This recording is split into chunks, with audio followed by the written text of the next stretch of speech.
नमस्ते, मैं सोनाली। आप सबका फिटोलॉजी कम्युनिटी के पॉडकास्ट सीरीज में स्वागत है। जैसा विलियम शेक्सपियर ने कहा है, दिल से दिल तक का सफ़र सेहत से शुरू होता है। हम सभी का दिल कभी ना कभी टूटा जरूर है, पर आज बात दिल की करेंगे और दिल से करेंगे। ये हमारी हार्टफेल फीलिंग है कि दिल की भी फीलिंग्स है और वो धड़क रही हैं फिटनेस के लिए। आज अनलॉक करेंगे viral secrets of central India's renowned cardio expert doctor Sumit Bhatnagar से over the 20 years of experience के साथ। So let's dive and make your fitness journey possible. तो डॉक्टर सुमित भटनागर का बहुत बहुत स्वागत है हमारे इस पॉडकास्ट में। तो हम स्टार्ट करते हैं। सबसे पहले सर आपसे एक क्वेश्चन है कि हार्ट हेल्दी रखने के लिए रोज कितना वॉक करना चाहिए? हार्ट हेल्दी रखने के लिए सबसे पहले तो हमेशा बताया गया कि walking is a very good exercise, cardiac exercises, और उसमें हम लोग स्पेसिफिकली बोलते हैं कि brisk walking is a very thing which is very much advisable. और गाइडलाइंस ने ऐसा बोला है कि डेली का 30 मिनट्स वॉकिंग और 45 minutes at least 5 days a week. That is what as per the guidelines. But मैं एडवाइस करता हूँ कि जितना आप चल सको, पेशेंट को जितना करना चाहिए स्ट्रिक्ट फॉलोअर्स के हिसाब से 45 मिनट्स जनरली बुक्स के हिसाब से है। बट जो जिसके जितने एफर्ट्स हो, जितना आराम से वो कर सकता है without much more of efforts और थकान के बिना, he should at least do it daily and as a particular routine times के हिसाब से करना चाहिए to keep your heart as good as healthy also. That is better. Exercise and walk करना इज ऑलवेज बेटर है। अच्छा, क्या स्ट्रेस हार्ट अटैक में रीज़न होता है? डेफिनेटली होता है। अब स्ट्रेस बहुत तरीके के होते हैं। इस स्ट्रेस का मतलब खाली हम साइकोलॉजिकल स्ट्रेस की बात नहीं कर रहे हैं। Stress can be of anything. It can B physical stress, it can B psychological stress. Psychological stress भी हमारे बॉडी में वही हार्मोन्स रिलीज कराता है जो फिजिकल स्ट्रेस रिलीज कराता है, जिसको हम बेसिकली कुछ भाषा में बोलते हैं एड्रेनलिन। जगह हमारे सामने शेर आ जाए तो क्या होता है, हमारी हार्ट बीट बढ़ जाती है, हमारा बीपी बढ़ जाता है। That is a stress to a body. वो जो स्ट्रेस है, वो स्ट्रेस किसी भी तरीके से आ सकता है। आपको बुखार होगा या आपको कोई भी तकलीफ, पेट में दर्द होगा तो भी बुखार प्रॉब्लम है, स्ट्रेस। आपकी हार्ट बीट जब भी बढ़ेगी तो दैट्स अ स्ट्रेस। सो हमें बेसिकली अपने आप को कंट्रोल करना है कि हमारी हार्ट बीट ज़्यादा ना बढ़े। तो स्ट्रेस साइकोलॉजिकल होगा तो डेफिनेटली वो आपके हार्ट पे वैसे ही असर करेगा जैसे कोई भी स्ट्रेस करता है। तो इसीलिए एक सिंपल सा कंसेप्ट है, to keep your heart healthy. हम लोग सबसे पहले बोलते हैं कि आपने सुना हो किसानों की हार्ट रेट कम होती है, बिकॉज उनकी हार्ट रेट इसलिए कम होती है because they do exercise, lot of exercise. Stress इतना होता नहीं है and that is the reason कि उनकी हार्ट रेट कम रहते हैं। तो हमें अपने हार्ट रेट जितना कम रखते हैं, 50-60 के आसपास अगर हमारा हार्ट रेट रहता है, that is like your heart is working at the perfect level. So that is the reason कि हम बोलते हैं कि स्ट्रेस से ये सब चीज़ें बढ़ जाती हैं। और भी बहुत सारी चीज़ें हैं, बहुत सारे इन्फ्लेमेशन मार्कर्स बढ़ जाते हैं that leads effectively damage to heart and multiple organs of the body। और आजकल तो मोबाइल से भी बहुत बड़ा स्ट्रेस है। हाँ, मोबाइल से थोड़ा स्ट्रेस है बिकॉज आज के टाइम में मेरे पास मरीज बहुत सारे लोग आते हैं, बोलते हैं कि सर हमें नींद नहीं आ रही। नींद नहीं होती। तो मैं उनको बोलता हूँ सबसे पहली चीज़ तो क्या करते हो, बोले हम मोबाइल देखते हैं, सर नींद नहीं आए तो थोड़ा थक जाएंगे। मैंने बोला सबसे बड़ी प्रॉब्लम वो है कि बिकॉज हमारा साइकोलॉजिकल जो क्लॉक है वो चेंज होता जा रहा है बिकॉज ऑफ दिस वीडियो। तो आइडिया मैं सबसे पहले चीज़ बोलता हूँ, अगर आपको नींद के लिए कोई चीज़ करना है, सबसे बेस्ट चीज़ होती है आप अपने स्क्रीन टाइम कम करिए and try to read a book. एक अच्छी हैबिट भी है और आपके एक अच्छे स्ट्रेस और सब चीज़ों में हेल्प भी करेगी। बिल्कुल। अच्छा, हार्ट के लिए बेस्ट फूड क्या है? हार्ट के लिए जो सबके लिए बेस्ट फूड होता है वो आइडियल यही है कि हम एक ऑयली फूड, फ्राइड फूड, इन सबको अवॉइड करें। नॉर्मल हेल्दी फूड जो सबके लिए होता है वो that is good for heart. Olive oil is considered as a good, basically सब लोग बोलते हैं, बट उसमें भी सिंपल सी बात बोलूँ, जो होते हैं कि हम लोग बिल्कुल रिफाइंड वाला बहुत ज़्यादा ना होके, and it should be better. ठीक है। और दूसरा बोलूँगा कि नॉर्मल हेल्दी फूड्स जो फ्रूट्स हैं, ग्रीन लीफी वेजिटेबल्स हैं, these are good for not for only for heart, for all the organs of the body. So that is whichever the food which is good for the body is good for heart also. मतलब heart के लिए कुछ specific food नहीं है, but जो आपको oily food avoid करना है, खाना है वही आपका। फ्रूट्स खाइए, सलाड्स ज़्यादा खाइए, हैवी जो मील्स हैं, फ्राइड फूड्स हैं, इनको अवॉइड करिए, हाई स्टार्च फूड को अवॉइड करिए। दैट इज आपके सारे ऑर्गन्स के लिए वो बेनिफिशियल है, as well as that is good for heart also.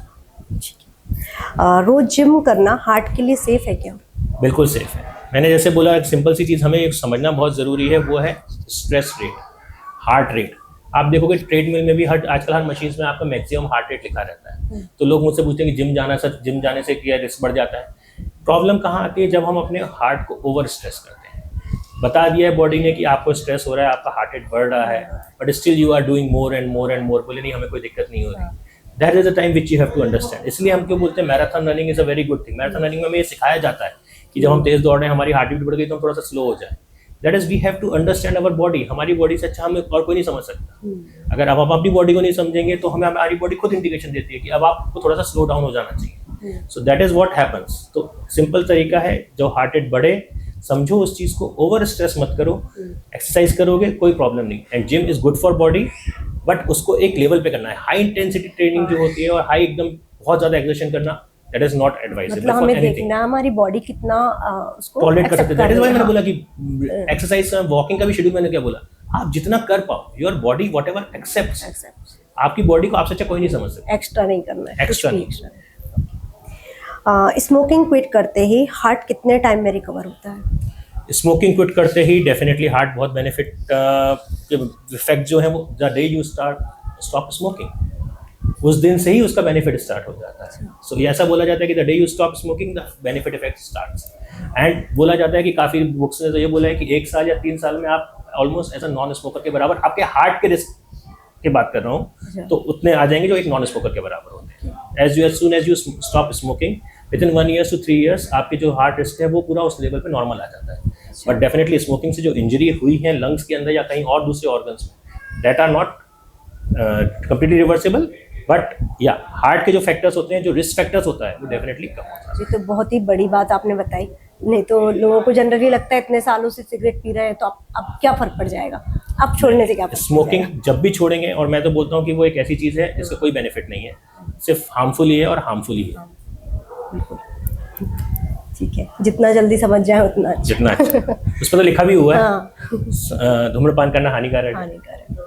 Sleep कम कर लेने से हार्ट पे क्या इफेक्ट होता है? सो मैंने बोला कि बॉडी को, I relate everything with stress of the body. हमारी बॉडी में कुछ हार्मोन्स होते हैं, और सिंपल सी बात है, जब स्लीप एक टाइम होता है जब हमारी बॉडी पूरी रिलैक्स करती है. हमारी बॉडी को रिलैक्स इसलिए ज़रूरी है कि सो दैट कि हम जो एड्रेनालिन हार्मोन्स हमारी बॉडी में जो ये हार्मोन्स हैं जो निकल रहे हैं, इनको हमें कंट्रोल करना है. तो जब ये कंट्रोल होते हैं तो डेफिनेटली जब हमारी बॉडी रिलैक्स होती है तो ये कंट्रोल में रहता है. अगर ये कम रहेंगे तो हमारी बॉडी पे स्ट्रेस कम रहेगा. जब स्ट्रेस कम होगा तो डेफिनेटली उसके जो मल्टीपल बेनिफिट्स हैं वो सारे हमको दिखाई देंगे. We feel more fresh, we feel more energetic, we can do whatever we, हमारी जो एक्टिविटीज होती हैं वो सब कर पाते हैं. बट अगर आप नींद प्रॉपर नहीं होती तो मैं सबसे बीपी के बारे में सबसे पहली चीज़ पूछता हूँ, बोले साहब हमारा बीपी कंट्रोल नहीं हो रहा है, सबसे पहले कोई चीज़ पूछता हूँ कि नींद ठीक से आई थी कि नहीं आई थी. बोले साहब नींद तो नहीं आई थी. मैं फिर नींद क्यों नहीं आई, बोले मोबाइल देख रहे थे इसलिए मोबाइल देखते रहे, इसलिए नींद का शेड्यूल डिस्टर्ब हो चुका है. So we have to change this habit. और एक बार नींद प्रॉपर होती है तो बीपी वगैरह सब चीज़ें आपकी अपने आप मतलब हमारी बायोलॉजिकल क्लॉक बहुत बायोलॉजिकल क्लॉक डिस्टर्ब हो जाता है. That's perfect term. और वो है ही इन सब मैक्सिमम लोगों का बायोलॉजिकल क्लॉक डिस्टर्ब डेफिनेटली. तो ये बहुत जरूरी है कि हम नींद पर प्रॉपर नींद पे भी ध्यान फोकस करें. बीपी कंट्रोल रखने का सबसे सिंपल तरीका क्या है? I personally advise everyone yoga and meditation, और exercise is definitely one thing which is very much important. Yoga meditation जो हमारी सिंपैथेटिक एक्टिविटीज़ की मैं बार बार से बात कर रहा हूँ उसको डेफिनेटली हमारे कंट्रोल करती है. देयर आर मल्टीपल स्टडीज़ जिसने हमको ये बताया है कि meditation brings down your hormonal levels, adrenal hormonal levels, and increases your endorphins. यानी कुछ केमिकल्स होते हैं हमारी बॉडी के अंदर जो हमारी बॉडी को हील करते हैं.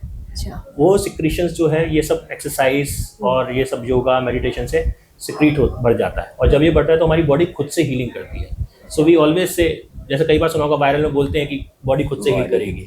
So how it will heels, हमारी बॉडी में क्या बोलते हैं, डीजनरेशन और रिजेक्शन दोनों की चीज़ें हैं, वो हमें दोनों चीज़ें खुद से बैलेंस करती है. उससे अच्छा हीलर कुछ नहीं है. बट कुछ हार्मोन से जो ये चीज़ करते हैं, और वो कब निकलते हैं, जब हम फ्रेश होते हैं, जब हम एक्टिवली हैप्पी मूड में होते हैं, ठीक है, और जब हम डिप्रेस मूड में होते हैं यही हार्मोन्स हमारे डाउन हो जाते हैं. तो मतलब एक्सरसाइज जो है वो बहुत ही जरूरी बहुत जरूरी, बहुत जरूरी है, चाहे वो हार्ट को हेल्दी रखना हो या पूरी बॉडी को. पूरी बॉडी को. अच्छा, यंग एज में हार्ट अटैक क्यों बढ़ रहा है, ये बहुत बड़ा प्रश्न. सो यंग एज में हार्ट अटैक बढ़ने का सबसे बड़ा रीज़न, बहुत सारे रीज़न है, एक रीज़न नहीं बोलूँगा, there are multiple reasons. Being an Indian, एक तो हमको थोड़ा सा अपने आप वो हाई रिस्क पे ले आता है, because as per our ethnicity we are as slightly at high risk as compare to the other race. Then our lifestyles, definitely जो आज हम देख रहे हैं कि जैसे हमने बात करी, स्ट्रेस की बात करी, स्ट्रेस है, ये सब प्रॉब्लम्स हमारी लाइफ में बढ़ती जा रही हैं. वर्क फ्रॉम होम का कल्चर बहुत बढ़ गया है पोस्ट कोविड, हमने देखा. वर्क फ्रॉम होम से पहले आदमी सिर्फ 8 घंटे स्ट्रेस में रहता था, अब 14-14 घंटे स्ट्रेस में रहता है, because he is working full time. नींद प्रॉपर हो नहीं रही, चीज़ें प्रॉपर नहीं हो रही, तो कंटिन्यूसली स्ट्रेस बना हुआ है. ठीक है, प्लस सिटिंग जॉब बढ़ता जा रहा है, सिटिंग चीज़ें बढ़ती जा रही हैं, एक्टिविटी कम होती जा रही हैं। पहले क्या होता था, 8 घंटे काम किया, एक्टिविटी करता था, चल के जाता था, कुछ करता था तो उसकी एक्टिविटी होती थी। So this plus then smoking, जो आजकल एक फैशन बनता जा रहा है। स्मोकिंग के बाद वेपिंग आ गया, लोग स्मोकिंग छोड़ने के लिए हम स्मोक नहीं कर रहे हैं तो वेप कर रहे हैं, एवरीथिंग इज ऑल। फिर partying, clubbing and all these things has increasing, that's becoming a trend.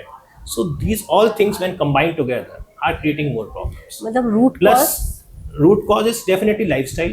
Lifestyle is one thing, the most important cause.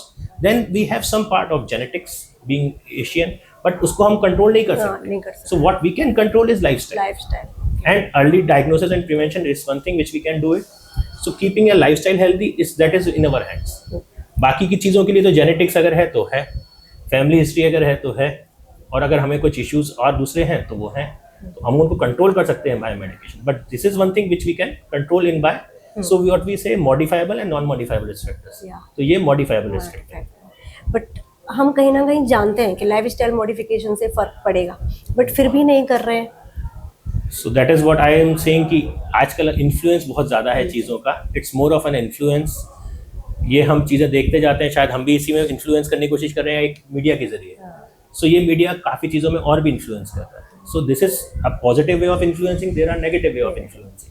वो नेगेटिव इन्फ्लुएंस जो है वो भी चीज़ों का बढ़ता जा रहा है. कॉलेज में जो इफेक्ट्स आ रहे हैं, जो ट्रेंड्स बदल रहे हैं, that is also creating more problem. Plus वही मैंने बोला कि लाइफस्टाइल में जो चेंजेस आते जा रहे हैं, vaping is becoming more common and no one is talking about the harmful effects. हम तो ये बोले कि हम स्मोकिंग छोड़ने के लिए वेपिंग कर रहे हैं, but now you what you see कि हम एक सिगरेट की बजाय हमने 50 पफ वेप के ले लिए. So effectively we are doing more of a smoke right now as compare to हम जो पहले कर रहे थे. बट इसका मतलब ये नहीं कि हम स्मोकिंग पे वापस आए या वेपिंग. आइडियली दोनों चीज़ें छोड़नी है. तो लाइफस्टाइल का मेरे को लगता है कि positive effect by this knowledge awareness है, बट नेगेटिव इफेक्ट भी कई बार हमारी मीडिया या काफ़ी चीज़ों की या लाइफस्टाइल से ही आ रहा है. So that is definitely needs to be modified. Awareness बहुत जरूरी है. Awareness is more important. अच्छा, शुगर हार्ट के लिए ज़्यादा हार्मफुल है या सॉल्ट? दोनों ही हार्मफुल है. सो एक बहुत ही सिंपल सा कंसेप्ट है, अति हर चीज़ की बुरी होती है. हमारे बचपन में हमको बोला जाता था कि बेटा जितनी सांसें लिख के ले आए हो उतनी तो लोगे ही लोगे. ठीक है, जितना नमक खाना है, मैं सबको ये बोलता हूँ, देखो जितना नमक खाना है वो भी फिक्स है. कम कम करके खाओगे तो ज़्यादा समय तक खा पाओगे. शुगर भी कम कम करके खाओगे तो ज़्यादा समय तक खा पाओगे. ज़्यादा इकट्ठी खाओगे एक बार में तो दूसरी बीमारियां हो जाएंगी. Not every time it says like that, but हाँ एक कंसेप्ट है कि कोई भी चीज़ की अति हार्मफुल होती है. शुगर एक लेवल पर ठीक है, नमक एक लेवल के लिए भी ज़रूरी भी है. ऐसा नहीं बोलूँगा कि नमक एकदम कम नहीं लेना है. शुगर भी आपको एनर्जी देने के लिए, इंस्टेंट एनर्जी देने के लिए वो है हेल्पफुल है, बट दोनों चीज़ों का आपको बैलेंस मेंटेन करना है. अगर आप डायबिटीज़ आपको हो जाती है, शुगर ज़्यादा लेते हो तो वो आपकी बॉडी में जाके इन्फ्लेमेशन करती है. फिर वो इन्फ्लेमेशन करती है तो वो हार्ट अटैक का रिस्क बढ़ाती है. नमक आप ज़्यादा लेते हो तो आपकी किडनी पे जाके एक्ट करता है. किडनी पे जाके वो आप जाता है तो वो बीपी बढ़ाता है, और इफेक्टिवली इनडायरेक्टली जाके वो आपके हार्ट पे असर करता है. मतलब दोनों ही अपनी अपनी जगह, इफेक्टिवली दोनों ही अपनी जगह. तो बैलेंस करना बहुत ज़रूरी है. आप कम क्वांटिटी में जो बेसिक रिक्वायर्ड क्वांटिटी, तो जैसे हम बोलते हैं एक रिकमेंडेड डाइटरी अलाउंस RDA जो हम बात करते हैं, उसमें हम बोलते हैं ना कि इतना सोडियम होना चाहिए, इतना हमें शुगर लेना चाहिए. हमें बताया गया कार्बोहाइड्रेट इतना लेना है, प्रोटीन्स इतना लेना है, लिपिड्स इतना लेना है, फैट इतना लेना है. तो एक बैलेंस बनाया हुआ है हमारी डाइट में कि हमें वो सब चीज़ें चाहिए. बट अगर आप उसमें किसी एक चीज़ को बढ़ा दोगे तो वो डेफिनेटली नुकसान करेगी आपके लिए. हार्ट हेल्थ के लिए बेस्ट एक्सरसाइज रनिंग है या योगा? या योगा. सो मैंने बोला कि it's both are very good. Yoga brings down your sympathetic hormonal levels, जो हम बात कर रहे थे बार बार मेडिटेशन में. हमारे जो स्ट्रेस हार्मोन्स हैं उनको कम करता है. एक्सरसाइज हमारे एंडोर्फिन्स को रिलीज कराता है, जो कि हमारे बॉडी के हीलर्स हैं. सो ये दोनों एक्सरसाइज अपने अपने पार्ट में दोनों काम करती हैं. सो आइडियली मैं एडवाइस करता हूँ कि हर इंसान को ना दोनों का एक कॉम्बिनेशन बनाना चाहिए. You do a stress first, थोड़ा सा स्ट्रेस एक्सरसाइजेस भी करो, और थोड़ा सा बॉडी को रिलैक्स करने का जो meditation. Yoga is gives you more of a calmness. Yoga brings down more of your meditation part. So it brings down more relax to your body as compare to what exercise means. Exercise आपकी body में जो sweat निकालता है वो आपके basically fat को burn करने में या वेट लॉस करने में, इन सब चीज़ों में ज़्यादा हेल्प करता है एज कम्पेयर टू योगा. ठीक है, योगा आपके थोड़े प्रोटीन्स वाले पार्ट के लिए बेटर होता है, plus it brings calmness to your mind. So and both are very much important to bring down your physical stress as well as your mental stress. So it's important to bring down your both of your stress. And ये दोनों exercises दोनों अपने अपने part में जब दोनों अपनी अपनी जगह बेस्ट है और ज़रूरी भी है. जरूरी. मैं बोलूँगा कि आपको दोनों का चीज़ों का बैलेंस मेंटेन कॉम्बिनेशन में कर सकते हैं. मॉर्निंग में योगा लिया तो फिर इवनिंग में एक्सरसाइज. इवन आप एक्सरसाइज करके आओ, उसके बाद थोड़ी देर आप बैठ के you just do some meditation. बोलते हैं ना कि आजकल तो बोलते हैं कि स्ट्रेस टाइम थोड़ा सा निकालिए, रिलैक्स टाइम निकालिए थोड़ा सा अपने लिए, डीप ब्रीथिंग एक्सरसाइज करिए. Deep breathing exercise is type of yoga और it's a type of meditation. So that is what we are practicing, trying to practice. मतलब दोनों ही अपनी अपनी जगह बहुत जरूरी है. Let's dive into quick fire round. So doctor साहब, एलडीएल कितना होना चाहिए ताकि हार्ट सेफ रहे? एलडीएल की बहुत सारी गाइडलाइंस हैं, बट मैं इफेक्टिवली बोलूँगा जिसको प्राइमरी प्रिवेंशन जिसमें हम बात करते हैं स्टार्टिंग में ही, जिसको कुछ भी प्रॉब्लम नहीं है, उनका टारगेट आज के टाइम पे जो गाइडलाइन है वो है अराउंड 116. 100 तक के नीचे आइडियली रहना चाहिए. और जिनको अगर हार्ट की प्रॉब्लम हो गई है उसकी गाइडलाइन आ चुकी है ऑलमोस्ट 50 के नीचे. सो दैट इज व्हाट ये हमारे लेमन में लोगों को पता होना चाहिए. हाँ, कि एलडीएल लेवल कितना. ये रेजिमेंट मालूम है.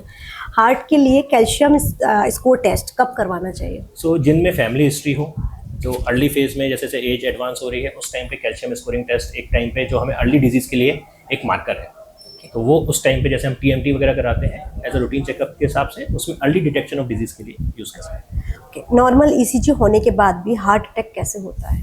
नॉर्मल ईसीजी क्या है, सिर्फ हमको एक हार्ट की कंडीशन उस टाइम की बताता है, बट अंदर हार्ट में क्या क्या चल रहा है वो सब चीज़ें नहीं बता सकता. अगर प्लाक कोई अंदर बॉडी में कोई कोलेस्ट्रॉल डिपॉजिट हो रहा है वो नहीं बता सकता. वो जब अटैक आएगा तो बताएगा. इसीलिए हम लोग स्ट्रेस टेस्ट जो एडवाइस करते हैं जब अपन हार्ट चेकअप की बात करते हैं तो हम टीएमटी बोलते हैं, स्ट्रेस टीएमटी या फिर स्ट्रेस इको. वो हमें ज़्यादा अच्छे से हार्ट की कंडीशन बताता है. उससे क्लियरली होता है कि साइन.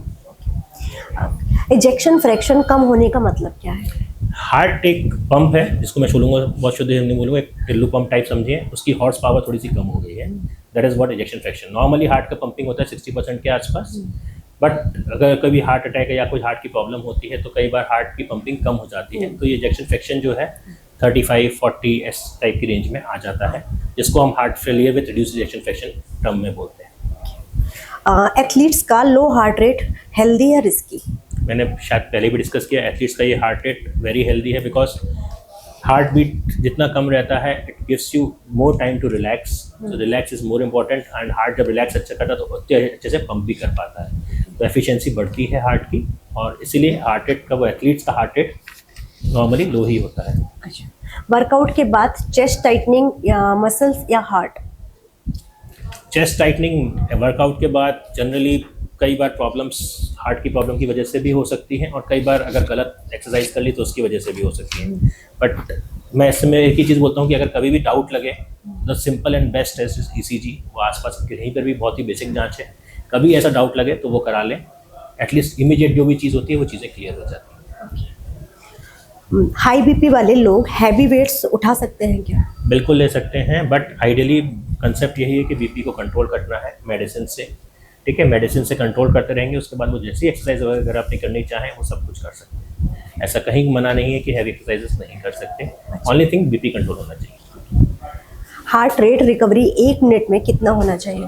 ऑलमोस्ट बोलते हैं 12 to 20 के आसपास नीचे आ जानी चाहिए हार्ट रेट रिकवरी की. जब हम बात कर रहे हैं, जब हम एक्सरसाइज कर रहे हैं, तो ये अलग अलग फॉर्मूलेज हैं करीब, बट लेकिन बोलते हैं कि 12 से आसपास नीचे आ जानी चाहिए, और सेकंड मिनट में 21 के आसपास, 20 से आसपास नीचे आ जानी चाहिए. नॉर्मल जो आपकी मैक्सिमम पहुंच गई उससे. अच्छा, बीटा ब्लॉकर्स लेते हुए कार्डियो सेफ है क्या?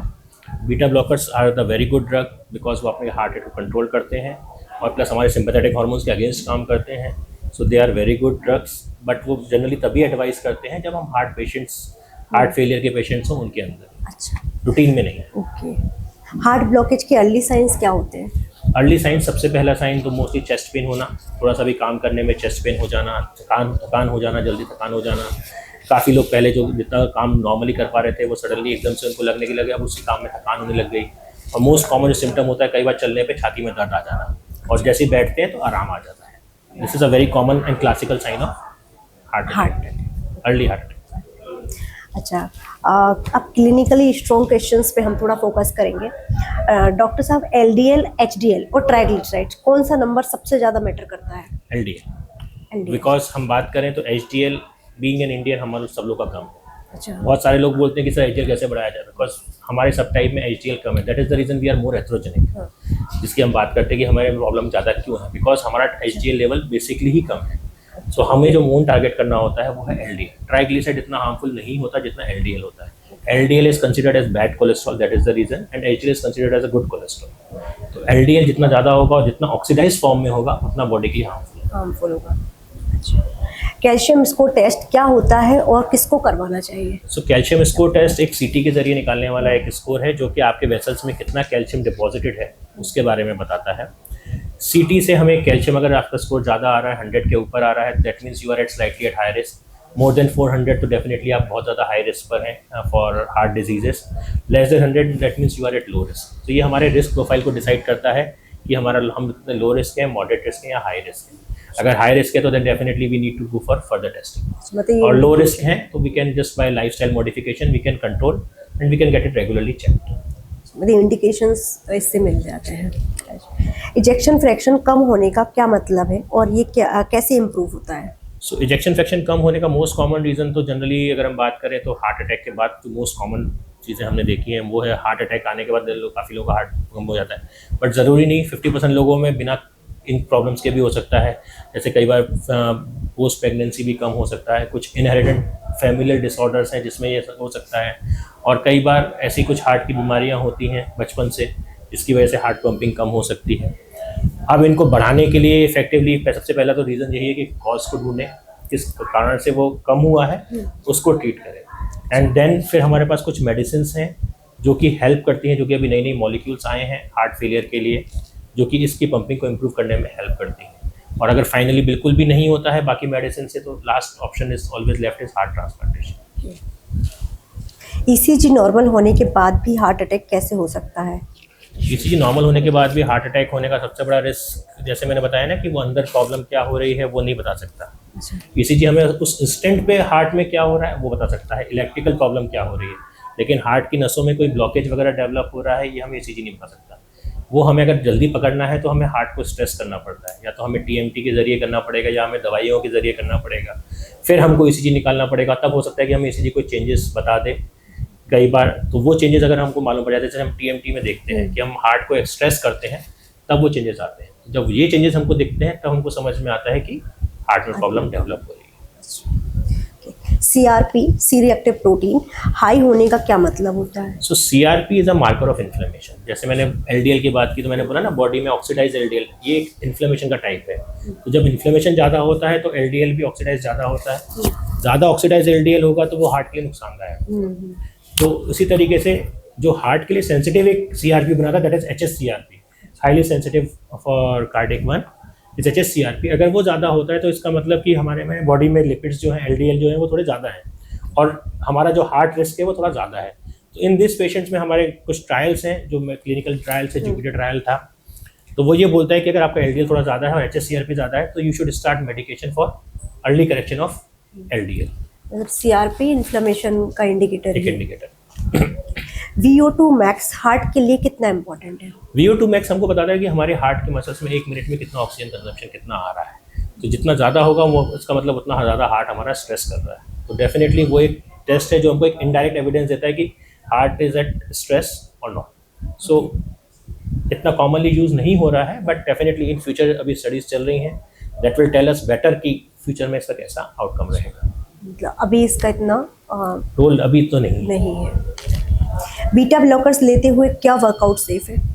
सारे वर्कआउट सेफ है, all workouts are safe with beta blockers. मैंने बस एक ही चीज़ बार बार बोलता हूँ कि आपको अपनी बॉडी को समझना है and you have to take into consideration the maximum heart rate. You should not stress your heart to maximum level, उसके बाद भी कंटिन्यूसली स्ट्रेस नहीं करते जाना है। With beta blocker are considered very safe drugs and they have very less side effects also. Only thing जो हमें beta blocker के साथ ध्यान रखना होता है कि अस्थमा के पेशेंट्स हैं या फिर रेस्पिरेटरी प्रॉब्लम्स के पेशेंट्स हैं या फिर कोई बार साइकेट्रिक थोड़े पेशेंट्स होते हैं in which these symptoms can aggravate. So if you are having those any of this तो एटलीस्ट कंसल्ट अपने डॉक्टर से कंसल्ट करके उसको आप चेंज कर सकते हैं। डायबिटिक पेशेंट्स में कई बार थोड़ा सा बोलते हैं कि शुगर कम होने के सिम्टम्स को वो मास्क कर देता है, बट जनरली बहुत ही रेयर है ऐसा इंसिडेंट्स।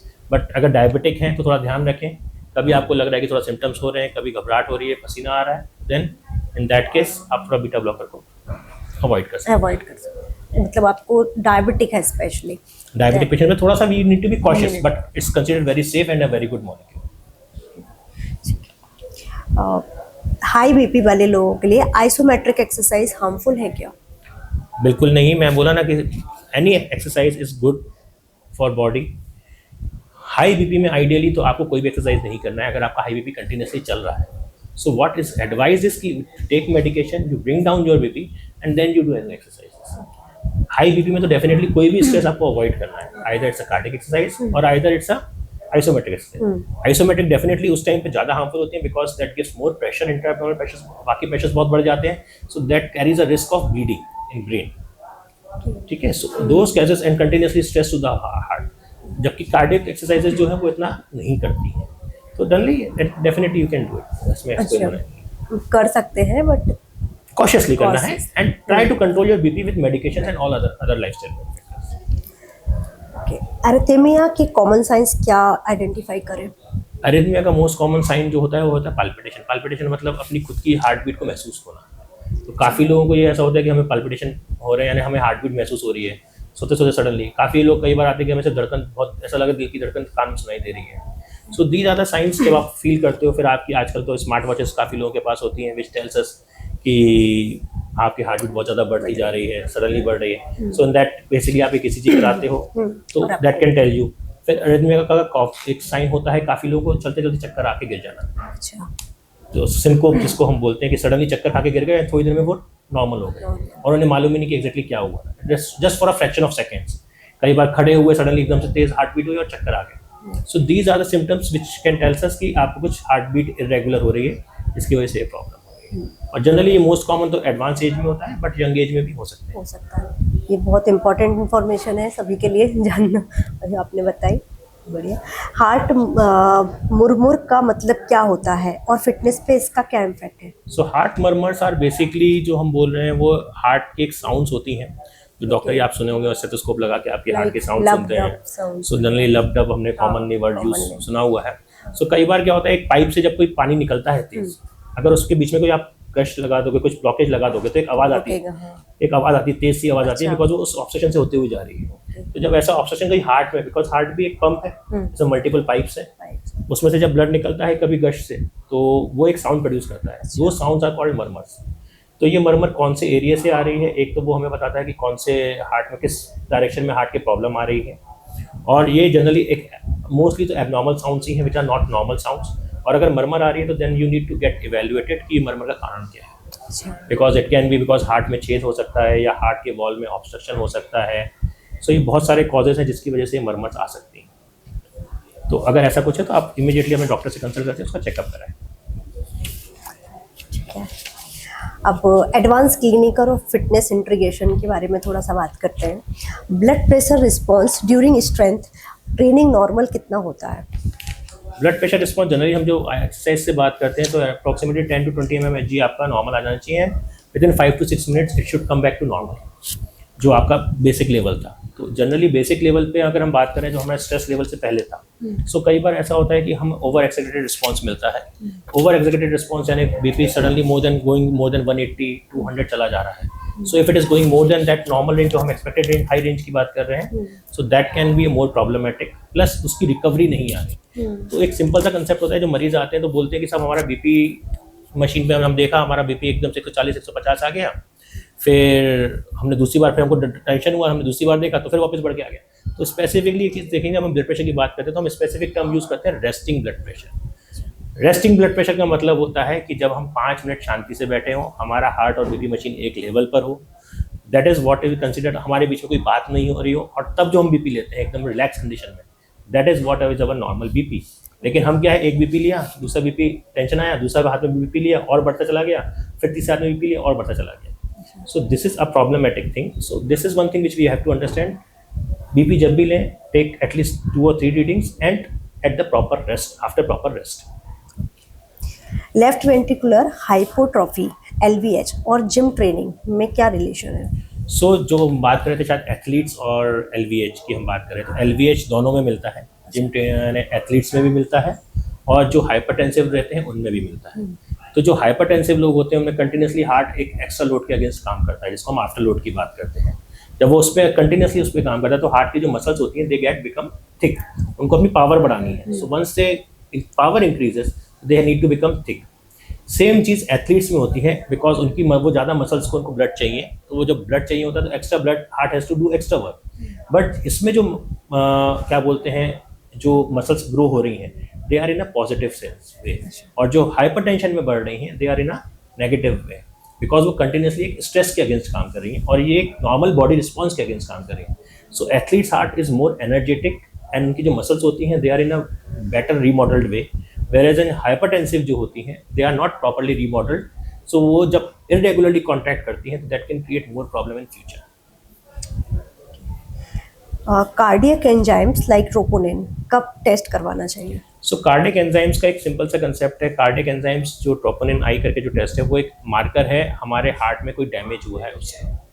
अगर हमारे हार्ट में कोई चेस्ट पेन हुआ, ब्लॉकेज की वजह से कोई आर्टरी में ब्लॉकेज आया, उसकी वजह से अगर कोई मसल डैमेज हुई तो वो हमको ट्रोपोनिन आई बता देगा। कई बार ऐसा होता है कि हमारा ईसीजी नॉर्मल आता रहता है लेकिन डॉक्टर एडवाइस करता है ट्रोपोनिन आई टेस्ट करा लीजिए, बिकॉज अगर आपके हार्ट में कोई ब्लॉकेज हुआ और सडनली वो खुल भी गया किसी चीज़ से, प्रेशर से खुल गया, किसी चीज़ से खुल गया, तो अगर वो खुल गया है तो क्या होता है कि कई बार हमारा ईसीजी नॉर्मल हो जाता है बट ट्रोपोनिन आई पॉजिटिव रहता है। इसका मतलब कि हमारे बॉडी में ब्लॉकेज है and it's a marker of attack कि आपको हार्ट अटैक आ रहा है, ऑनगोइंग प्रोसेस है, हार्ट में डैमेज तो हुआ है, तो you need to get admitted as early as possible. अगर ट्रोपाई आपका पॉजिटिव आ रहा है इन हाइज, अगर बहुत ज़्यादा हाई रेंज में पॉजिटिव आ रहा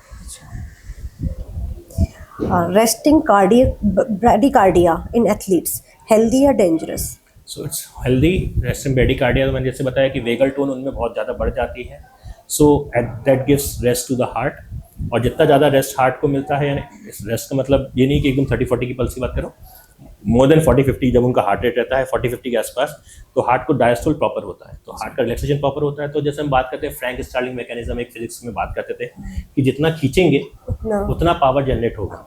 सो वैसे ही हार्ट की मसल्स हैं, जब जितना खींचती हैं रिलैक्सेशन पे उतनी ही वो फोर्स से फिर आगे ब्लड फेंकती है। So this is a way how to generate a power.